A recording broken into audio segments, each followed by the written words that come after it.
नमस्कार आपण को राज्य परिवहन प्राधिकरण ओडिशार ये नुआ वीडियो को स्वागत जनाऊँगी। आज आम देखा आपण को गाड़ीर केतोटी ई चालान बकेया अच्छी किभली भाव में जानीपर।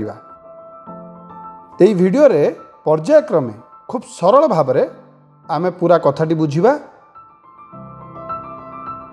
सड़क रे मोटरयान चलाइले मोटरयान आईन पालन करने को होता है।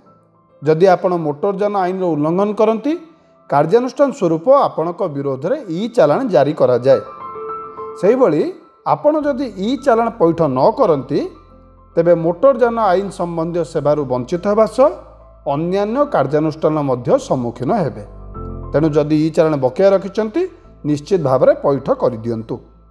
आसंतु देखिबा आपणक विरोध में किछि ई चालान बकेया अछि कि नहीं किभली भाव में जानिबे।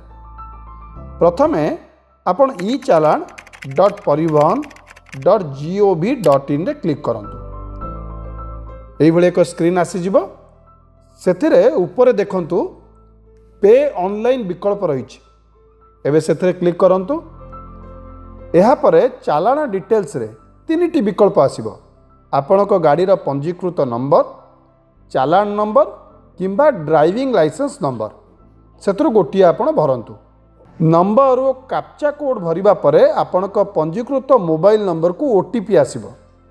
ओटीपी देबा परे आपणक गाड़ीर जेतोटी ई चालान बकेया अछि सब स्क्रीन ला आसीजिवो। देखंतु सबु बकेया ई चालान तालिका स्क्रीन ला आसी जाइछि। एहा परे ई चालान पार्श्व रे थिबा पे नाउ विकल्प रे गोटिए परे गोटिए क्लिक करी पेमेंट करि परिबे। जदि आपण जानिबा को चाहुचंती ई चालान विस्तृत तथ्य तेबे एठार मध्य क्लिक करी ता देखि परिबे।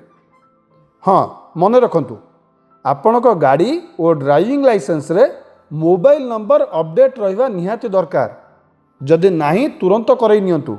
यह आपणको गाड़ी संपर्कित गुरुत्वपूर्ण सूचना पहुंचाइबारे सहायक होता है। एथिपई सरकार मध्य ऑनलाइन ले मोबाइल नंबर अपडेट र सुविधा दैचंती। वाहन सारथी पोर्टाल रहिछि।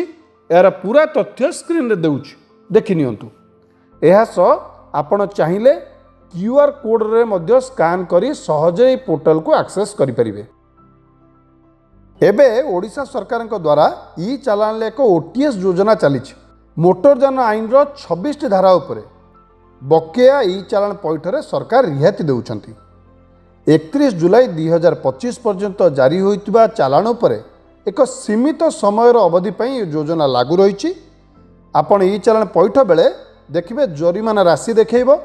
तेबे पे नाउ रे क्लिक करिया परे जदि चालानटी ओटीएस योजना आसुथबो तेबे आपे आपे कमी जिवो एवं आपनको पूरा राशि बदल रे रिहाती राशि पैठ करिवार सुजोग मिलिबो। वीडियो शेष करिया पूर्व कहबाकू चाहिबी ई चालान सर्वदा परिवहन विभाग रो वेबसाइट e-chalan.परिवहन.gov.in ले ही पैठ करंतु।